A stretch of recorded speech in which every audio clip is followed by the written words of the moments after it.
Hello, Moondog here, and welcome to another review. Because I said I will catch up on these because I have I played so many VR games. I do want to have an opportunity to review them all, just to give you guys a good deduction on do you waste your time or not. I mean, that's just the truth of it all.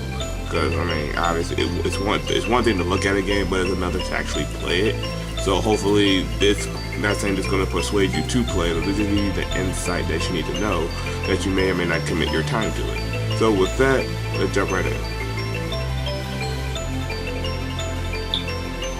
So one, before we jump into immersion, because I didn't even tell what the game was, we're doing Skyhearth. Now Skyhearth was that archery game, and I got to shoot down Santa Claus, which was pretty nice. To be honest, I enjoyed the immersion on that game because I literally thought I was playing Skyrim.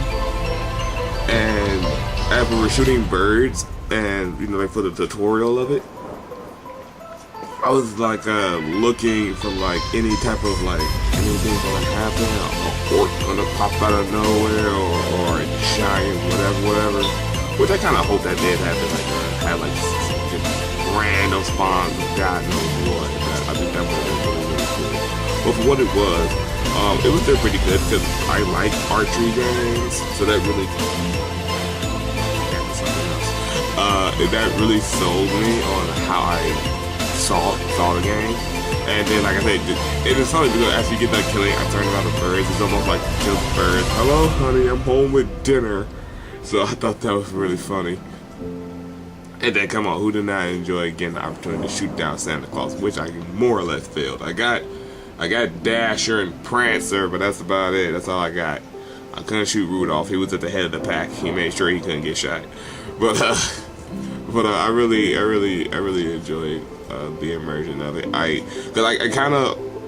like the autumn landscape of it. It wasn't like in the summertime or anything like that. It was just autumn-ish, and I like the fall. So the setting really like automatically appealed to me. Like, oh wow, this is very nice. Now we're gonna take my beautiful bow and go hunting for my family who's in need of food. But again, but then again, man, that's all the game really offers to you. But and it is truthfulness of it all. Even though it seems a little, like the funny thing about archery games, even though it seems almost a little bit inaccurate, it's actually a helpful tool for those who want to like do actual archery in real life. But we'll cross that bridge in the game. Excuse me. So other than that, like I would say for the immersion, I really enjoyed it, and it felt very welcoming to me. So all in all, that was really good. So now we press toward the gameplay. So like I said, it's just a standard archery game, which all archery games act the same for the most part. This one was unique because you actually have to reach back and get your arrows, then shoot. Which most archery games don't do. They just reel it up and just shoot. I enjoyed this more because I actually wanted to learn, which I mean, it is a thing. Well, somewhat. I'm not sure. I have to probably research it. But it's like a thing where you should be able to like quickly draw your arrow and fire at your target. That shows you like you're like just raw pinpoint accuracy, just raw. And I say raw because like without having to really get really precise about it, you can just bam, target shot. I'm like, yeah, awesome. Now I was trying to do that in the game, which I did pretty good ish. But that's the thing about it. Like I really enjoy archery games, and that's why like you'll see a good like archery games in general. This is just an archery game. Trust me, I know. But just for the fact of the matter, I like archery games. I want to see what this game of archery gives me. So plus the mechanics of it as well. Because you saw me play Twisted Arrow. I love that one. That's the perfectest Green Arrow game ever. So definitely expect more of that too. Oh boy, sorry about that. Like I said, it had its wonky moments, a little bit. Like it was like a slight bit of wonkiness when the bow kind of like moved off center. Like you were trying to center yourself for those really far shots, but the bow wouldn't cooperate. So that was kind of an issue. I can understand it being an issue, but then when you try to adapt to it, it'll fix itself. Trust me, because I thought I wasn't gonna get that last target. Time in the tutorial, I thought I was not gonna get that last target, and then boom, I got it. So I was really happy about that. Cause I was really like, oh well, sorry everybody, that's all I can do because I can't beat this part. So, but yeah, so that was really good for the game. And like I said, it just standard archery, very standard. I kind of wish more archery games you draw from the hilt. I mean the quiver, because I like this mechanic, being able to pull and draw. It's a little bit more realistic. I can understand some games where you just pull and fire for maybe the speediness of it, but you can be just as speedy with this as well. So I don't see a huge contradiction on that, or a huge discrepancy between it either. So other than that, the gameplay was actually pretty fair.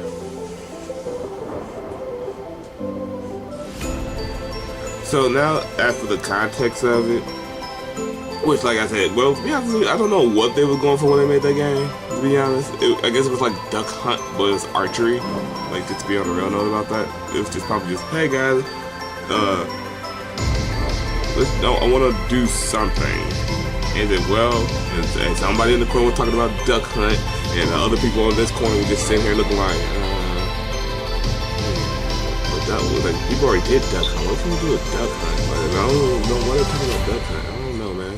And then all of a sudden, what about Duck Hunt with a bow? Ooh, I like that. If you can give it a Skyrim thing. But I do wanna. I wish I could get in touch with these developers, because I really want to know what was the philosophical reasoning of a lot of games that a lot of game developers make. Like, what was the drive? What was the vision that you had when you came up with this idea? And for this one, like I said, they were probably trying to go for a warm, Skyrim-y look-alike. And I and don't quote me on this, but if I did not know any better, that's Skyhearth. But I do know, like, some terminology of Skyhearth is coming out for the new Skyrim that's supposed to be more or less, it's an expansion, but it's a standalone expansion. Well, you have Skyrim here, but then like off over here, there's another place that's tied to Skyrim, but it's a completely its own whatever. I don't know if it's called Skyhearth or I forgot the name of it. But that's why I'm looking like, there's some hidden clue there, maybe. Don't get me in line with you. I may be way off, but I know what I'm talking about. But as for the naming, I'm way off. I could be. So, but other than that, as for its context, you can really point. You really could just only poke holes and be like, it could be this, it could be this, it could be this. Because there's no like direct line when they did it. Like there's no direct line when they made this one. Because at least when they did Duel, obviously the theme is, Western and everything complies with it. Versus this, you don't know what the theme is. You just get a bow and you just get a bow and arrow and just get thrown into the woods. Granted, you're next to your cabin, but how do you know you live there? For all you know, you can just be some delinquent on somebody's property, just shooting arrows at their birds. So, but that's kind of that's I almost say inconsistent. I'm not trying to say it's inconsistent. I'm trying to say that's the thing that's not being answered. Like, where are we? That's what needed more context. So I'm about to sneeze.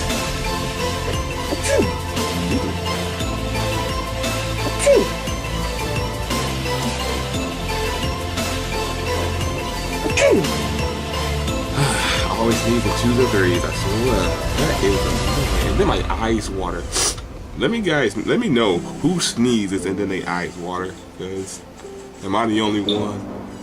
I think that's like the cheaty way to cry acting. Just let me come in here, sneeze. Okay, I got the tears ready. I got the tears ready. Excuse me. So with that, after the context, not direct or spot on, but it was okay for this theme. So, like I said, the theme is even sketchy at best as well, but it was a little bit more.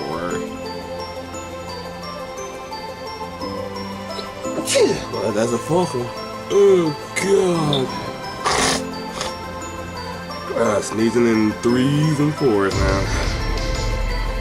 Anyway, as I was saying about the context, it's not saying it wasn't narrow. I mean, it's narrow, but it's not like explained. So, like, obviously, we're in medieval times.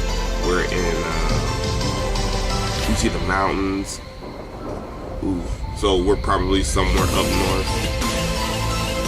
And the more the story is, you really don't know like what were they basing it off of. But trust me, most games try to base something off of some other game. That's why you always get you always get that symmetry and the similarities. And I say that because, like, imagine one game where you see like the Hyrule symbol, and you play another game where it's the Hyrule symbol, but you know they just altered it just to make it look like they came up with their own idea. That's all it really is. Just like how most games have a door reputation, where this door is the exact same door they put in this game, and that game. They just try to cast it off as we won't notice. So that's like the only tiny things like that. That's all. But other than that, it was alright.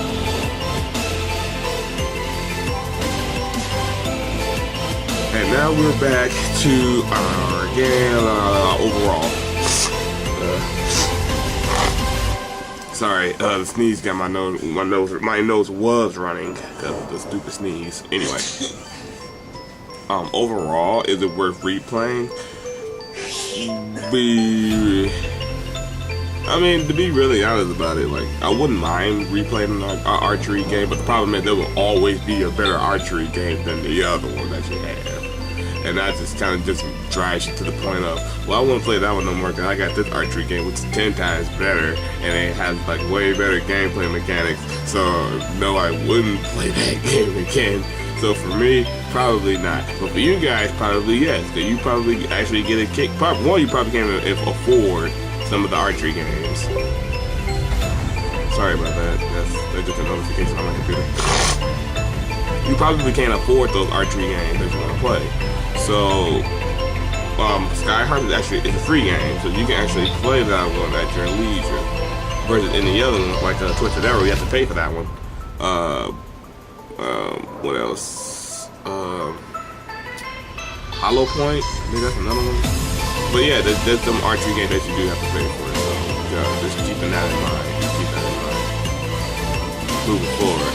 So, replayableness for me, no. For you guys, probably for a level of, if you like archery games as much as I do.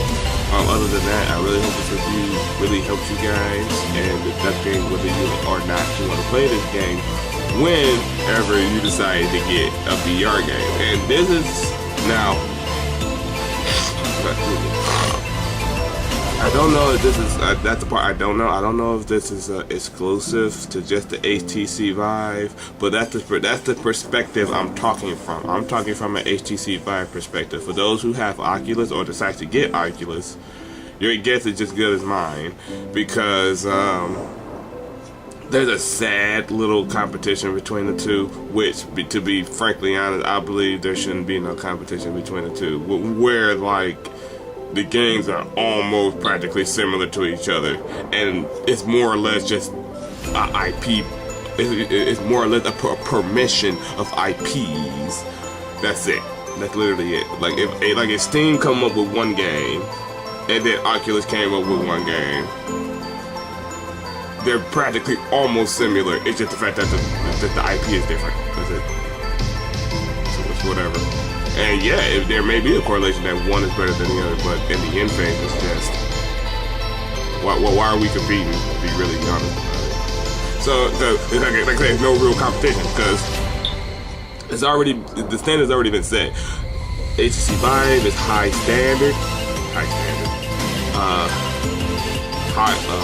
end. That's the word I want. It's high end, meaning you're gonna pay a big price, but that also means you have a headset where you're gonna be able to be playing a lot of very, very powerful video games coming in the future.